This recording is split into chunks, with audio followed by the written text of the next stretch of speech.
শুভ নববর্ষ আমার বন্ধুরা, কেমন আছো তোমরা সবাই? আশা করছি খুব ভালো আছো। আমি সঙ্গীতাস লাইফে তোমাদের সবাইকে জানাচ্ছি আরো একবার ওয়েলকাম আমার নতুন একটি ব্লগে।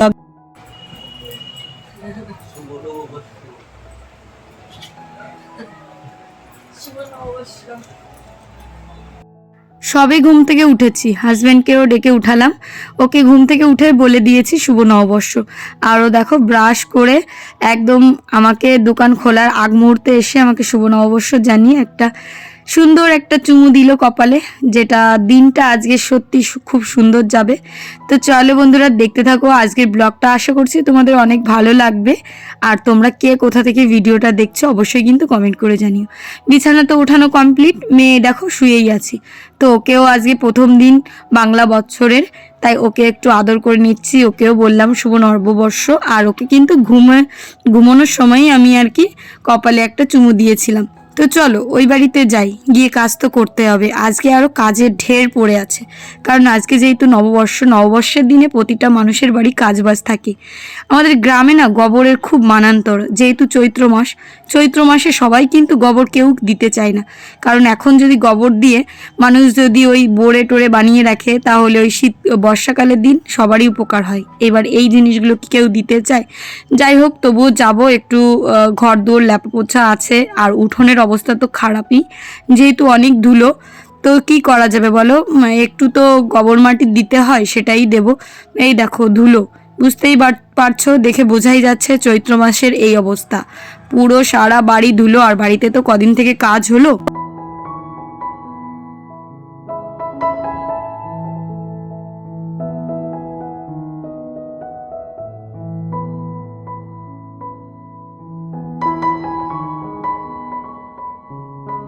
কাজ বলতে বুঝতেই পেরেছো, ওটা আমার কাজ না, ওই দিদিদের কাজ। যেহেতু ওই বাড়িটা ভাঙা চোরার ব্যাপার আছে, সব জিনিসপত্র এদিকে ওদিকে অগোছালো হয়ে রয়েছে, সেগুলো তো ঠিক করতে হবে। এগুলো কিন্তু আমি এক এক করে সব ঠিক করছি। ওনারা যদি এই ঘরটা ভেঙে নিয়ে যায়, তারপরে আর কি কাজটা একটু কমবে। তো ওই যে পাতা দেখো, কতদিন আগে বোঝা মেরে রেখে দিয়েছিলাম, সেই পাতাটা ওইভাবেই পড়ে আছে। কারণ উনুনের কাছে যেটুকু জ্বালানি নিই সেটুকু রান্না করার পর আবারই নেব। আর এই যে সারা উঠানটা কুড়িয়ে নেব, গোবর যেহেতু পেলাম না, আর এই উঠোন আমার দ্বারা আর লেপা সম্ভব না। কারণ আজকে শরীর মন দুটোই ভালো আছে। তারপরে ভাবলাম যে সকাল সকাল কাজকর্ম শুরু করে দিই, তাই জন্য এই যে পাতা টাতা সব কিছু একদম কেকে কুকে কুড়িয়ে নিচ্ছি। কারণ প্রচণ্ড ধুলো হয়েছে। তো জায়গা বাড়ি ঘর দূর পরিষ্কার থাকলে মনটাও ভালো লাগে, যদি একটু লেপতে পারতাম আরও বেশি ভালো লাগতো। তো কি আর করা যাবে, গোবর তো পাবোই না জানি। আর সবার আর কি মোটামুটি লেপা পোছা হয়ে গেছে। দোকানের সামনেটা একটু লেপা দরকার ছিল, যেহেতু একটুখানি হালকা প্লাস্টার করা আছে, তাই জন্য আমার শাশুড়িমা দেখি কি আগের থেকে অনেক দিন লেপেই না। তো চলো যাই হোক, এই দিকটাও কুড়িয়ে নিচ্ছি। সকালবেলা রান্নাবান্না করব, আজকে আবার ষষ্ঠী, আজকে বাসন্তী পুজোর ষষ্ঠী। তো আমাদের গ্রামে প্রথম নতুন উদ্যোগ নিয়েছে, মানে গ্রামে সব দিদিরা মিলে, আমরা যারা বউরা আছি, যে আমরা নিজেরা এই পুজোটা করব। তো এখানে যথাসামর্থ্য মতো টাকা দিয়েছি, যেটা মানে ধরেছিল বিলে ধরেছিল, সবাইকে বলেছিল দেওয়ার জন্য। তো যেটুকু পেরেছি, কিন্তু পুজো দিতে পারবো না, একটু সমস্যা আছে আমার। যাই হোক দেখো, চারিদিকে ঘর বাড়ি সব কিছু কুড়িয়ে নিলাম। এখন একটু দেখতে ঝাঁ চকচক লাগছে। আর এই খড়ির পালাটা না উই পোকা ধরে গেছে। তো চলো, প্রচণ্ড কষ্ট হয়ে গেছে, একটু জল খেয়ে নিই, মানে এত পিপাসা পেয়েছি। এত বড় একটা উঠোন চারিদিকে কুড়ালাম, সকাল থেকে এই যে কাজবাজ করতেই আছি। তো চলো চাটা বানিয়ে নিই, সকালবেলা চা খেয়ে দিনটা শুরু করি।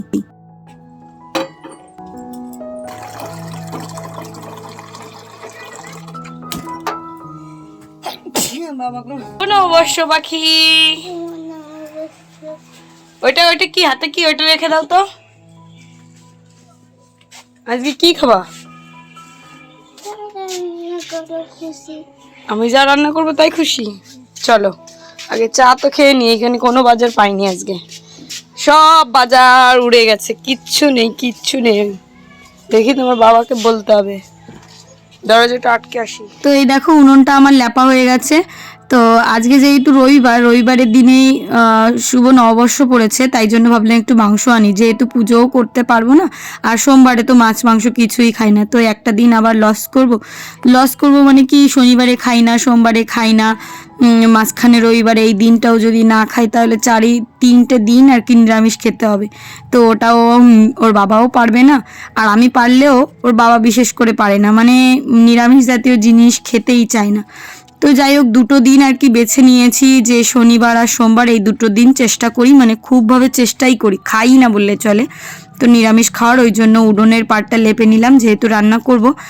আর সব কিছু পেঁয়াজ টেয়াজ মাংস টাংস ধুয়ে মশলা টশলা করে রেডি করে নিয়েছি। চলো মাংসটা রান্না করি।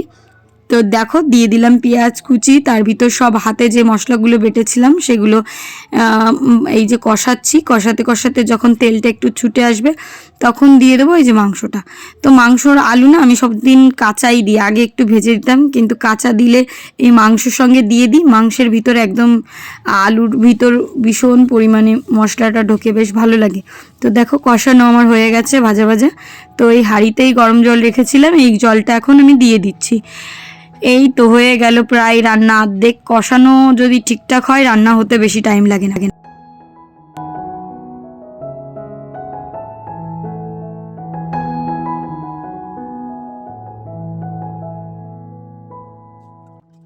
তো দেখো মাংসটাকে আজকে আবার ভাবলাম যে একটু ফোড়নে দিই, অনেক দিন এই এক ফোড়নেই খাওয়া হয়, 2 ফোড়নে খাওয়া হয় না। তো আমার মা সব দিনই দেখেছি এক ফোড়নে রান্না করে না, মাংস বলো আর শাকের তরকারি বলো সব কিছু 2 ফোড়নে করে। তো আমি ভাবলাম যে না আজকে একটু টাইম আছে, একটু ভালো করেই করি। আমার মনে হয় কি মাংসটাকে যদি ফোড়ন দেওয়া হয় বেশি টেস্ট হয়। দেখো তেজপাতা শুকনো লঙ্কা জিরে ফোড়নে দিচ্ছি, আর একটুখানি পেঁয়াজ মানে ভেজে রেখে দিয়েছিলাম কষানোর সময়, আর একটুখানি গরম মশলা ওটা ভেজে রেখে শিলের পর রেখেছি, ওটাকে পরে বেটে দেবো। তো এই যে দেখো মাংসটাকে এই যে ফোড়নে দিয়ে দিলাম, এটা দিলে মানে তরকাটা বেশ দিলে পরে আমার কাছে মনে হয় ভালো হয়। জানি এমনি করলেও খুব টেস্টি হয়, তাও তোমরা কিভাবে করো অবশ্যই কিন্তু কমেন্ট করে জানিও। আমি তো এইভাবে মাঝে মধ্যে করি, আবার করি না, কোনো ঠিক নেই। আজকে যেহেতু হাতে টাইম আছে তাই ভাবলাম করে ফেলি। তো এই যে রান্না বান্না করে আজকে আর কি নতুন জামা পরতে হয়, সবাই আর কি পরে। তো কি হবে জানি না, আমি তো আমার জন্য কিছুই কিনিনি, আর আমার হাজব্যান্ডও কেনেনি, বাচ্চা মেয়ে ছোট, তাই মেয়েটাকে একটা জামা কিনে দিয়েছি। তো এই হচ্ছে ব্যাপার পয়লা বৈশাখ বলতে আমাদের। তো দেখো রান্নাটা হয়ে গেল, এখন নামিয়ে আমি একটু কুশি এনেছিলাম, সেই কুশিটাকে রসুন দিয়ে ভাজি করব। তো চলো কড়াইটা আগে ভালো করে ধুয়ে নিই। আর তোমরা আজকের দিনে কি মাছ মাংস খাচ্ছ অবশ্যই কিন্তু কমেন্ট করে জানিও। আমি তো খেয়ে নিলাম, পরে ভাবছি যে পুজো যখন করতে পারবো না খেয়েই নি, কোনো ব্যাপার মনে হচ্ছিল না আমার সত্যি বলতে, না হলে আমি খেতাম না। তো যাই হোক যেহেতু শনিবারই খাইনি, আবার সোমবারে খাবো না, তাই জন্যই মানে মনের ভিতরে একটা খুঁতখুঁতো করছিল, কি আর করব। যাই হোক দেখো রান্না কিন্তু কমপ্লিট, একদম গ্রেভি গ্রেভি হয়েছে, 2টো রসুনও দিয়েছি। এখন এই জায়গাটাকে একটু পরিষ্কার করে নিই, পাতা দিয়ে রান্না করলে যতই তুমি গুছিয়ে রান্না করার চেষ্টা করো না কেন একটু কিন্তু এলোমেলো হবেই। তো কোনো ব্যাপার না, চলো এই যে কুড়িয়ে নিলাম, আর ভাজাটাকে ওদিকে ঢেকে রেখেছিলাম যদি ওই ধুলোটা না যায়। তো হয়ে গেল আমার ভাজা, এখন এই উনুনের পরেই দুধটা দিয়ে জাল দিয়ে নেব। সকালবেলা এই যে রান্নাবান্না করলাম না, দুপুরবেলা আর চাপ থাকবে না। এই দেখো সব কিছু রেডি করে নিয়েছি, পেঁয়াজ শসা টমেটো কেটে লেবু টেবু কেটে একদম রেডি করে নিয়েছি। ফ্যানটা চালিয়েছি, ভীষণ গরম লাগছিল জানো তো। তো গরমের জন্য ভাবলাম যে একটু ফ্যানের তলায় বসে শান্তি করে খাই। আর এখন ওর বাবাকে দিয়ে দিলাম, এখন মেয়েটাকে দেবো। মেয়েটা না প্রচণ্ড পরিমাণে মাথা খেতে ভালোবাসে, তো একটা লেগ পিস আস্ত রেখেছি আর একটা মাথা রেখেছি যাতে ও ওই দুটো দিয়ে খেতে পারে। তো আমার মেয়েকে আমি চেষ্টা করি সবসময়ের জন্য আমরা যা রান্না করি ঝাল যতটাই দিই না কেন সেইভাবে একটু শুকনো শুকনো করে খাইয়ে দেওয়ার চেষ্টা করি। এমনিতেই সবজি খেতে চাই না তারপরেও। তো যাই হোক দেখো একটু শসা দিলাম, একটা টমেটো দিয়েছি, টমেটোটাও আবার খাবে না তাই বলে দিল। আর ওই যে অর্ধেক খাওয়া হয়েছে এখন আর খাবে না বলছে, তাই আমি ওকে ধরলাম, যে আমি না ধরলে ও আর খেতে চাইবে না। তো এই যে খাইয়ে দিচ্ছি আমি। না আমি তোমার ছাড়া নেব না, চলো যদি নিতেই হয় তোমাকেও সঙ্গে নিয়ে যাব, তাড়াতাড়ি এসো তাড়াতাড়ি আসো। তারপরে একটা রিস্ক নিয়েই নিলাম, দেখি দোকানে 2টো দোকান ঘুরলাম, মানে এইটা আর একটা দোকান ঘুরেছে, ওই দোকানে কোনো শাড়ি টাড়ি ভালো পাইনি। তো এই দোকানটায় এসে দেখছিলাম, তো আমার মনের মতো কোনো শাড়ি পেলাম না। তো অর্ধেক বেলা তো হয়েই গেছে নববর্ষের, তো ভাবলাম যে না, আজকে আর জামা কাপড় কিনে লাভ নেই, এই বছরটা আমাদের হয়তো জামা কাপড় নেওয়াই হবে না। ওর বাবা আমাকে বলছিল যাও কিনে নিয়ে আসো, কিন্তু ওকে বলছিলাম তুমিও চলো, কিন্তু ও আসলো না। তারপরে এইসব বাদ দিয়ে এখন আমি গোবর নিয়ে এসেছি, এনে এই যে এখন রান্নার যে জায়গাটা, যেটুকু উনুন লেপেছিলাম, উনুন তো গরম, এখন তো আর লেপা যাবে না, তাই জন্য এখন এই জায়গাটা লেপা শুরু করলাম। তো লেপতে তো আমাকে হবেই, তাই না? আজকে যেহেতু নববর্ষের দিন, সকালবেলা থেকে রান্না বান্না খাওয়া দাওয়া করতে করতে একটু শরীরটা ক্লান্ত হয়ে গেছিলো, তারপরে এই যে লেপা পোছা শুরু করলাম। কারণ কি, মাটির ঘর থাকলে লেপতে তো হবে। এই গোবর মাটি বলতে এইটুকুই দেব, গোবর দিতে হয়, যেটা আমাদের জন্য খুবই শুভ। তাই জন্য দেখো গোবর মাটি দিয়ে সুন্দর করে ঘরটাকে এখন লেপে নিচ্ছি। তো দেখতে থাকো তোমরা।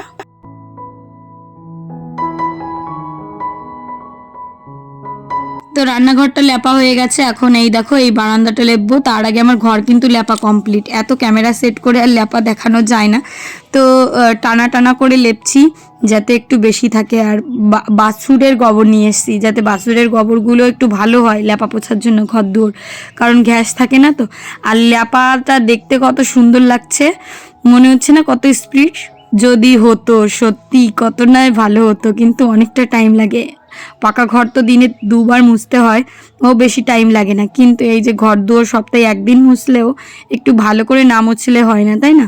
তাই জন্য সুন্দর করে একদম মুছে নিচ্ছি।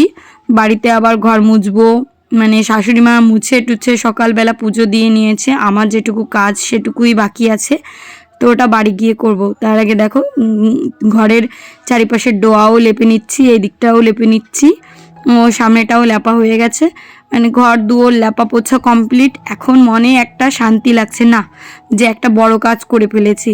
কারণ এই কাদা মাটি দিয়ে কাজ করতে গেলে একটু মনটাকে আগের থেকে স্থির করে নিতে হয়, কত দূর কী করব না করব। একটা দুঃখের বিষয়, ওই উঠোনটা লেপতে পারলাম না। তো এই যে দেখো চারিদিকে কিন্তু আমার লেপা পোছা হয়ে গেছে, আর ডোয়া লেপে নিয়েছি। আর এই দিকটা দেখো আগে লেপেছি জন্য এটা শুকিয়ে গেছে। তো যাক, কেমন লাগছে বলো? মনে হচ্ছে আলপনা দিলে ভালো লাগতো, যাই হোক ওটা তো কোনো ব্যাপার না। তো চলো, এই যে লেপা পোছা আমার হয়ে গেছে, এখন আমি বাড়ি গিয়ে স্নান করব। পরিবার কেমন আছে তোমরা সবাই? আশা করছি খুব ভালো আছো। সবাইকে জানাচ্ছি শুভ নববর্ষ। সবার শরীর সুস্থতা কামনা করে তোমাদের ভালোবাসি। আজকের দিনটা তোমাদের কেমন কাটছে? তোমাদের শরীর সুস্থ থাকুক, মন ভালো থাকুক। তোমরা কোথায় ঘুরছো, খাওয়া দাওয়া করছো? আজকে তো ষষ্ঠী পড়ে গেছে, আজকে হচ্ছে আমাদের বাসন্তী পুজো হচ্ছে। তো উপোস নেই, যেহেতু শরীরটা খারাপ ছিল, মানে একটু ওই সমস্যাগুলো ছিল, তাই জন্য উপোস থাকতে পারিনি। আজকে আর কি ঠিক হলাম পুরোপুরি। তো দেখো স্নান করে এই যে একটা শাড়ি ব্লাউজ পরে নিয়েছি, নতুন পরিনি, কি বলতো পুরনোই পরেছি, এই যে এইটা। তো এখন ভাবছি ওখানে যাব, ওখানে পুজো চলছে। তো চলো আর দেখি, আজকে পয়লা বৈশাখ উপলক্ষে কিছু স্পেশাল, মানে মেয়েকে একটা নতুন জামা পরিয়ে দিয়েছি। বাবা আসো, আমি আর ওর বাবা কিন্তু জামা কাপড় কিছুই নিইনি। আসো দেখে যাও, তাড়াতাড়ি এসো, দেখ কথা বললি শুনবি। এই দেখো আমার সিঞ্জিনি, উঠে দাঁড়াও। সিঞ্জিনি এই যে জামা পরেছে, আর নিচে প্যান্টে দেখো একটু, এই দেখো জামা প্যান্ট পরেছে। তো তো চলো ফ্যানটা অফ করে দিলাম তোমাদের সঙ্গে কথা বলবো বলে। সেই সকাল থেকে কাজ বাজ করছি, বুঝতেই পারছো একটা বাড়ির বউর কত কাজ থাকে। তাইতে আজকে আমাদের অনেক লেট হয়ে গেছে ঘুম থেকে উঠে তো বাজার পাই না। তারপর ভাবলাম কী রান্না করবো, একটু মাংস রান্না করি, সেটা তো দেখলে। তো চলো বেশি বকবক করবো না, ব্লগটা এমনি অলরেডি অনেকটা বড় হয়ে গেছে। তো চলো এখন একটু ওই মন্দিরে যাই। পয়লা বৈশাখটা তোমরা কী করছো, কীরকম খাওয়া দাওয়া করছো, কোথায় ঘুরতে গেলে না গেলে অবশ্যই কিন্তু কমেন্ট চাই, অবশ্যই কমেন্ট করবে।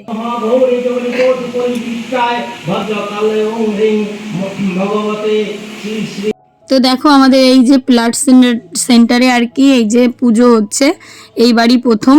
তো এখানে বড়দি হচ্ছে আমাদের মেন, মানে আমার যা, বড় যা। তো উনি আর কি উদ্যোগটা নিয়েছিলেন।